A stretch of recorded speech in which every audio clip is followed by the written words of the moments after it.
Someone in your life knows more about you than you have ever consciously told them. Not a hacker, not a surveillance system, not someone you would identify as a threat if asked to name one. Someone whose name is in your phone under a label like friend, colleague, partner, family. Someone who has sat across from you at a table, laughed at the right moments, asked the right questions, and listened with a quality of attention you mistook for care. They know your financial anxieties. Not because you listed them, because you referenced them in passing 3 separate times, in 3 separate conversations, and they were cataloging while you were venting. They know the specific nature of your ambitions, not the polished version you present publicly, but the raw, unfiltered version you revealed in a moment of comfort when your guard was down and the conversation felt safe. They know what destabilizes you, what triggers your insecurity, what makes you second-guess yourself, what you want so badly you have not said it out loud to almost anyone. They know because you told them, not in a single confession. In the accumulated currency of 1,000 small exchanges, each one harmless in isolation, each one a data point in a map they have been building of you since the relationship began. This is not paranoia. This is the operating reality of intimate surveillance, the most effective and most overlooked form of intelligence gathering that exists. It does not require technology. It does not require deception in the conventional sense. It requires only proximity, patience, and the specific kind of attention that looks indistinguishable from genuine interest. Machiavelli understood this with a clarity that made him dangerous to everyone who read him. He wrote that a prince's greatest vulnerability was never his external enemies. It was the people inside his walls. The ones who had been granted access. The ones whose presence had been normalized. The ones whose information gathering operated beneath the threshold of suspicion precisely because suspicion requires a trigger, and the most skilled collectors of intelligence never provide one. The trigger you are waiting for will not come. Not because the person studying you is necessarily malicious in the way we imagine malice, dramatic, obvious, adversarial, but because the most effective form of intimate intelligence gathering does not feel like gathering. It feels like friendship. It feels like being known. It feels like the specific warmth of someone who pays attention to you in a world that mostly does not. And that warmth is real enough to be convincing, which is precisely why it works. Here is the mechanism that most people never examine. Closeness creates disclosure. The more comfortable you feel with someone, the more you reveal. This is not a character flaw. It is a fundamental feature of human social bonding. Trust is built through mutual vulnerability. Intimacy deepens through shared information. These are healthy, functional aspects of human connection when the relationship is genuinely reciprocal. But when the reciprocity is manufactured, when one person is disclosing and one person is collecting, the entire dynamic becomes a structural imbalance that compounds over time. The more you share, the more they know. The more they know, the more leverage they hold. And leverage, in human relationships, does not need to be used to be powerful. Its existence alone changes the architecture of the relationship in ways you feel but cannot name. You have felt it. The faint discomfort when someone knows something about you that you cannot remember telling them. The unsettling precision with which someone anticipates your reaction.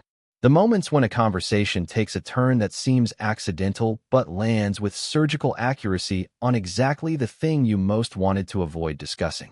These are not coincidences. They are the outputs of a map being used.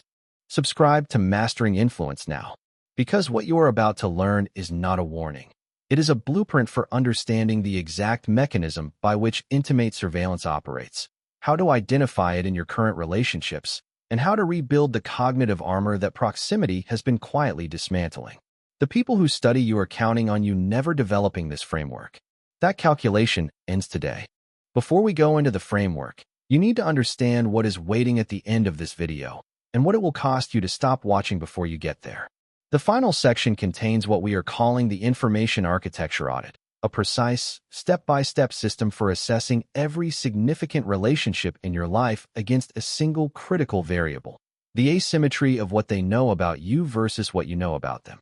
When this audit is applied correctly, it does not just identify who is studying you. It reveals the specific entry points through which the access was granted and closes them permanently.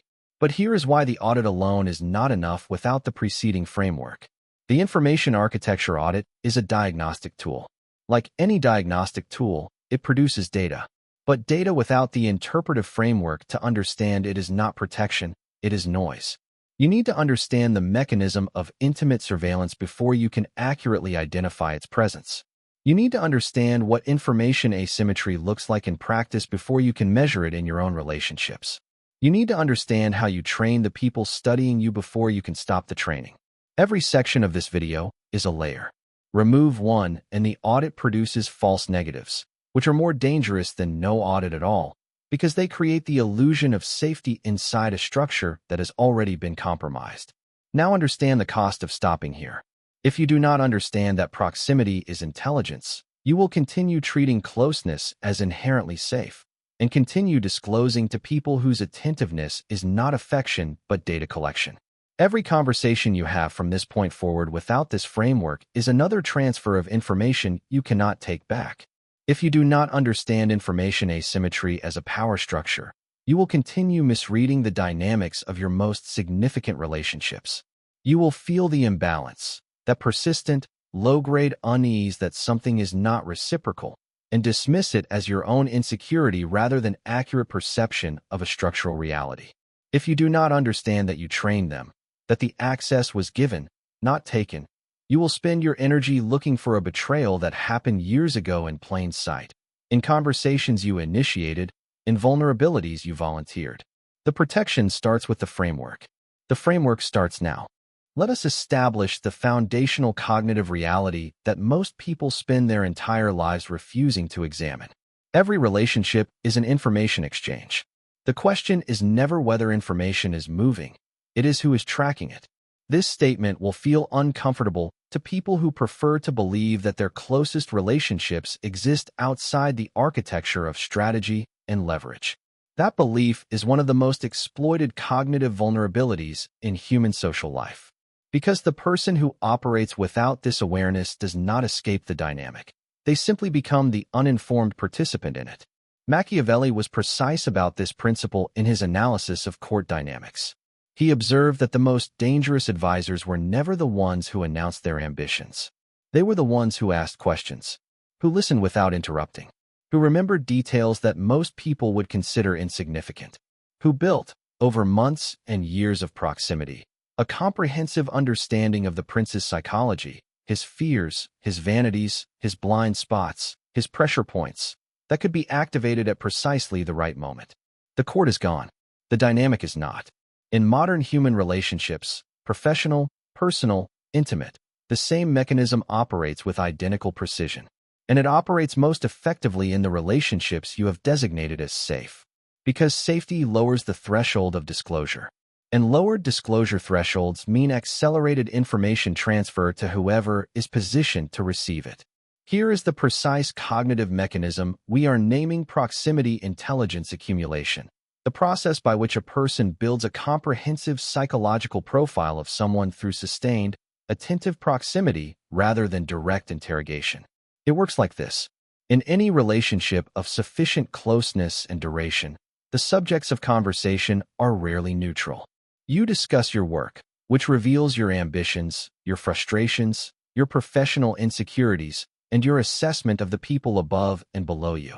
You discuss your relationships, which reveals your attachment patterns, your tolerance thresholds, your history of trust and betrayal, and the specific qualities that make you feel valued or dismissed. You discuss your plans, which reveals your priorities, your timeline, your resources, and the gaps between where you are and where you want to be. None of this feels like disclosure. It feels like conversation. And that is the critical distinction that most people never make between conversation as connection and conversation as intelligence. The person engaged in proximity intelligence accumulation is not interrogating you. They are not asking questions that feel intrusive or inappropriate. They are simply present, attentive, responsive in the ways that make you feel understood and therefore willing to continue. The data flows naturally, voluntarily, in the normal course of what feels like genuine human exchange. But here is what separates a collector from a genuine friend: the ratio of disclosure. In a genuinely reciprocal relationship, information flows in both directions. Vulnerability is shared, not just received. The person who knows your fears also reveals their own. The person who understands your ambitions has also disclosed theirs. The asymmetry, where it exists at all, is temporary and situational. The natural result of one person going through a harder period than the other, requiring more support, more space, more listening. In a relationship where one person is collecting, the asymmetry is structural and consistent. They ask more than they share. They remember more than they reveal. They are present for your disclosures in a way that feels supportive but produces no equivalent vulnerability of their own. Over time, and this is the detail that most people miss until it is too late, you realize that you know surprisingly little about them despite knowing them for a significant period. The relationship has depth in one direction only. This directional depth is not accidental. It is architecture. The historical record confirms this pattern with disturbing consistency. Cardinal Richelieu, one of the most formidable political operators in European history, built his entire intelligence network not on spies in the conventional sense, but on proximity. He cultivated relationships with people close to his targets. He positioned attentive, socially skilled individuals inside the domestic and professional circles of those he needed to understand and influence. These individuals never announced their role. They simply listened, remembered, reported. The targets never saw it coming, because the collectors looked exactly like friends. The operational question this raises is not whether someone in your current circle is engaged in proximity intelligence accumulation. The question is who, and what they have already compiled. Here's the question. Answer it in the comments, because your answer will tell you exactly how deep the access already goes. Think about the person in your life who knows the most about you. Now ask yourself, how much do you actually know about them? Not surface information, not their job, their history, their public story, their fears, their actual ambitions, their triggers, their insecurities, the things they have revealed to you in unguarded moments the way you have revealed yourself to them. If the answer produces a significant imbalance, if you realize, sitting with this question honestly, that the exchange has been primarily one-directional, you are not imagining it. That asymmetry is data, and it has been accumulating for longer than you want to calculate. Now let me show you what this looks like in the real world.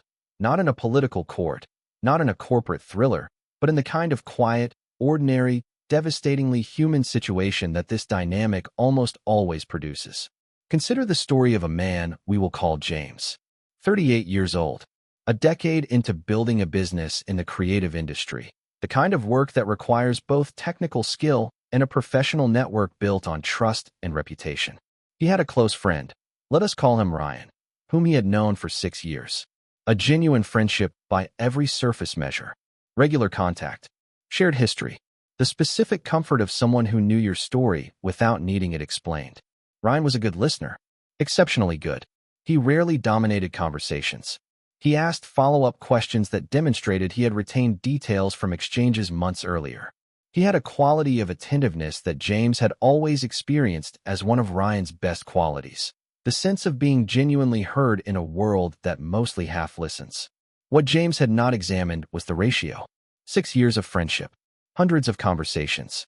And when James eventually sat with the question, not in suspicion but in honest inventory, he realized he could not name a single significant fear Ryan had ever disclosed. Could not identify a professional ambition Ryan had articulated with genuine vulnerability. Could not recall a moment where Ryan had been the one who needed support rather than providing it. Ryan knew everything. James knew almost nothing. The realization arrived not as a dramatic confrontation, but as a quiet, accumulating unease. The specific discomfort of a truth that has been available for years and is only now being permitted into conscious awareness. What happened next confirmed what the asymmetry had been signaling. The morning James found out, it was raining. He remembered that detail later with the specific clarity that traumatic moments always produce. The way the mind photographs the irrelevant and peripheral when the central thing is too large to process directly. The rain against the window of his home office. The particular quality of the gray light. The coffee going cold on his desk while he stared at his screen and tried to understand what he was looking at. What he was looking at was a proposal. A detailed, professionally formatted business proposal sent by Ryan to a client James had spent 14 months cultivating. A client whose relationship with James had been built through specific, painstaking work. Understanding their business model, their leadership dynamics, their strategic priorities, their communication preferences. Work that James had discussed with Ryan in granular detail across dozens of conversations over the previous year, in the natural course of friendship, in the specific way that people share the texture of their professional lives with someone they trust. The proposal Ryan had sent was not a rough approximation of James's approach. It was a precise reconstruction of it, the language, the framework, the specific value propositions tailored to the client's known priorities.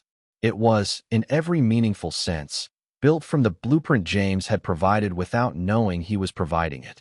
Ryan had not hacked his files, had not stolen a document, had simply listened, with the attentiveness James had always admired, while James had unknowingly delivered a comprehensive briefing across a year of friendly conversation.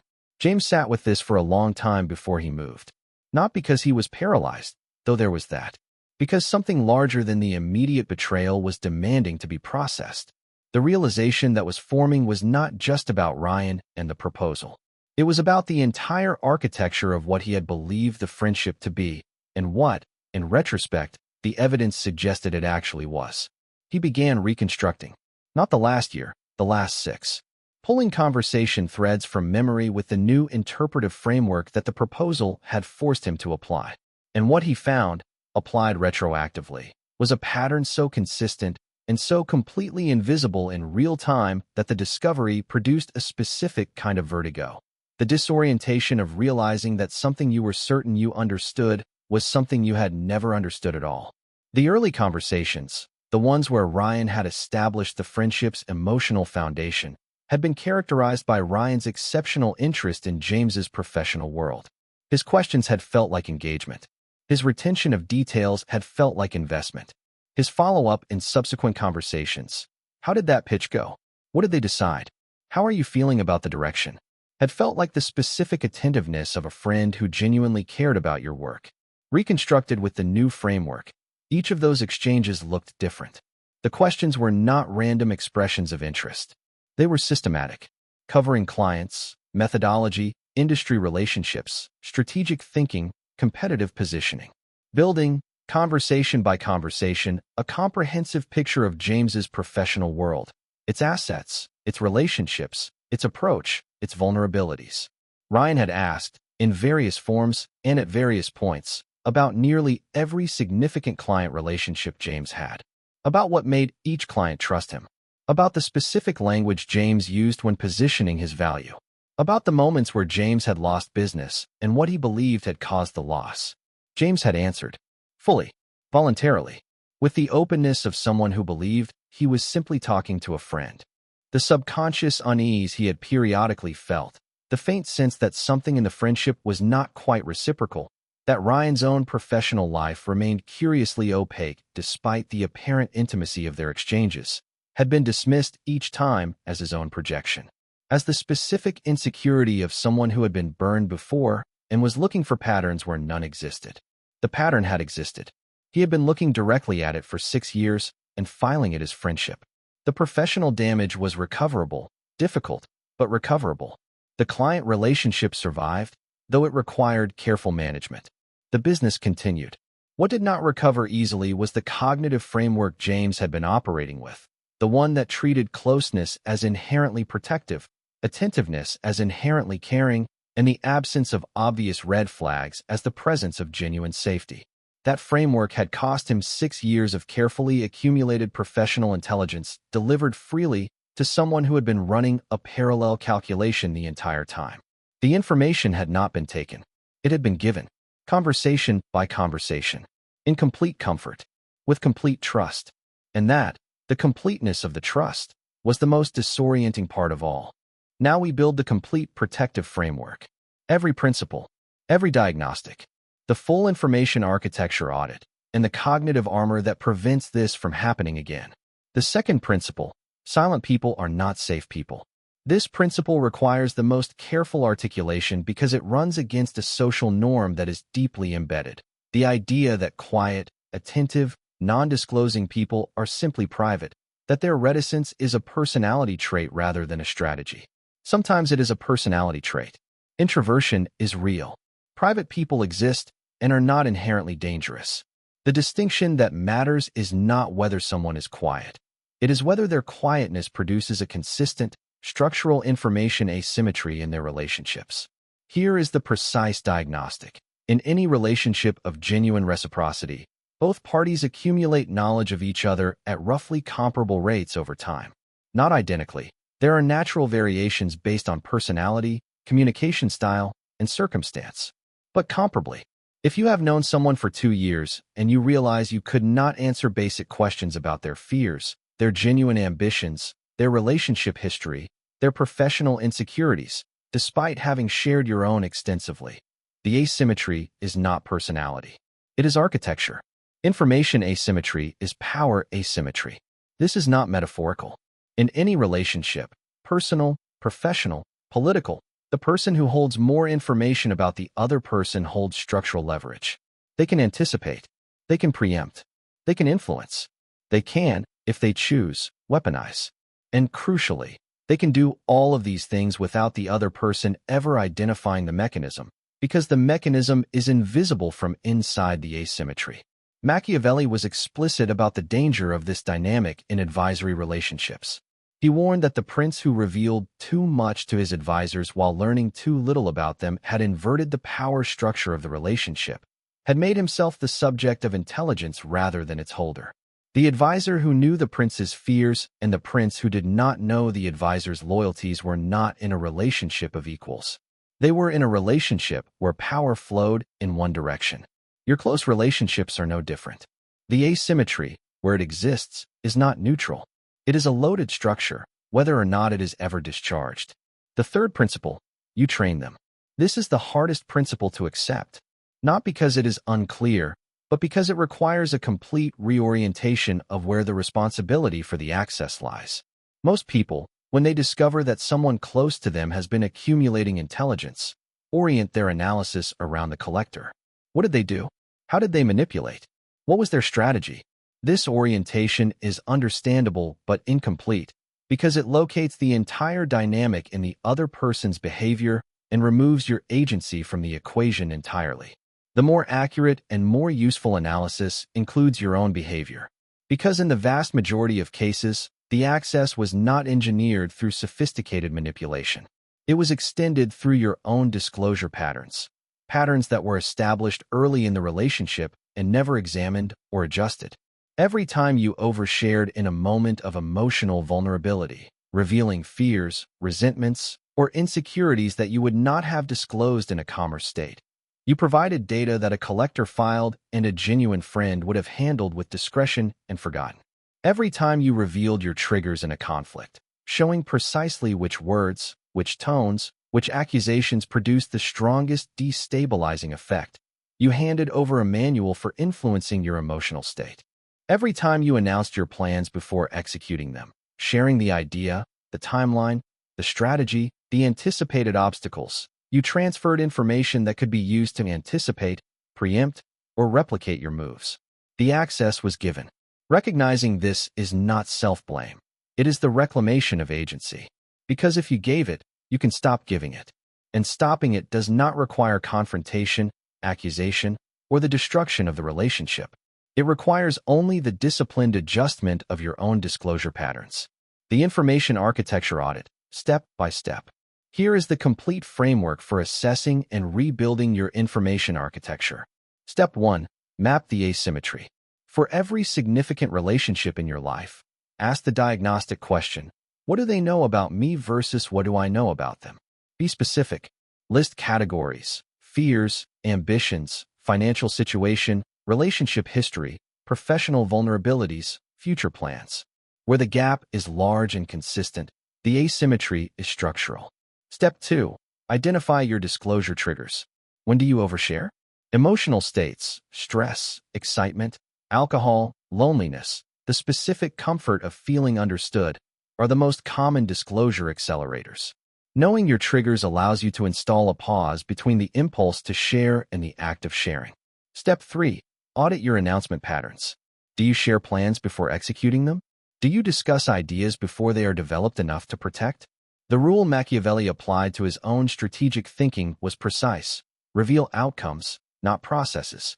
Share what you have done, not what you are planning to do. This single adjustment removes one of the most significant categories of exploitable intelligence from your disclosure profile.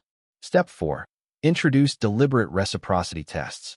In relationships where you suspect asymmetry, create low-stakes opportunities for the other person to disclose. Share something minor and observe whether they match the vulnerability or simply receive it. Ask questions about their interior life, their concerns, their ambitions, their uncertainties, and note the quality and depth of what they offer in return. Consistent deflection of reciprocity is a structural signal. Step 5. Adjust access gradually and without announcement. Do not confront. Do not accuse. Do not announce that you are changing your disclosure patterns, because the announcement itself is a disclosure. Simply become more deliberate. Share less. Observe more. Let the asymmetry reduce over time through behavioral adjustment rather than confrontation. Watch what changes in the relationship when you stop providing the data that has been sustaining it. Step 6. Rebuild your information armor. Understand that not all closeness requires complete transparency. The most psychologically sophisticated people in any environment maintain what we call selective intimacy, the ability to be warm, engaged, and genuinely present in a relationship while maintaining deliberate control over the categories and depth of information they disclose. This is not coldness. It is the cognitive armor that allows you to have relationships without becoming the subject of them. The framework does not make you paranoid. It makes you precise. And precision, the cold, clear-eyed ability to understand the actual architecture of the relationships around you, is the foundation of every other form of influence and protection your channel has taught.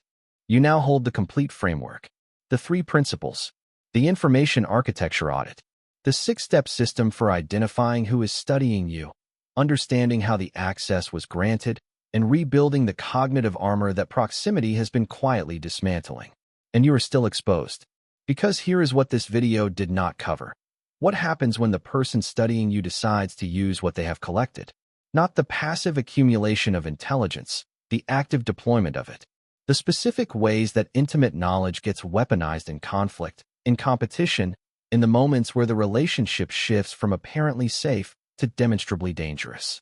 Most people are completely unprepared for this moment, not because they lack intelligence, but because they have never been taught to recognize the behavioral signals that precede it. The shift is not sudden. It is gradual. It announces itself in specific, identifiable ways, in changes of tone, in the precision of certain comments, in the way someone uses your own words back to you in a context that was never meant for them. That is the next video. How to recognize when someone who has been studying you has decided to use what they know. The specific manipulation patterns that deploy intimate intelligence as leverage. And the precise, Machiavellian countermeasures that neutralize them before the damage is done.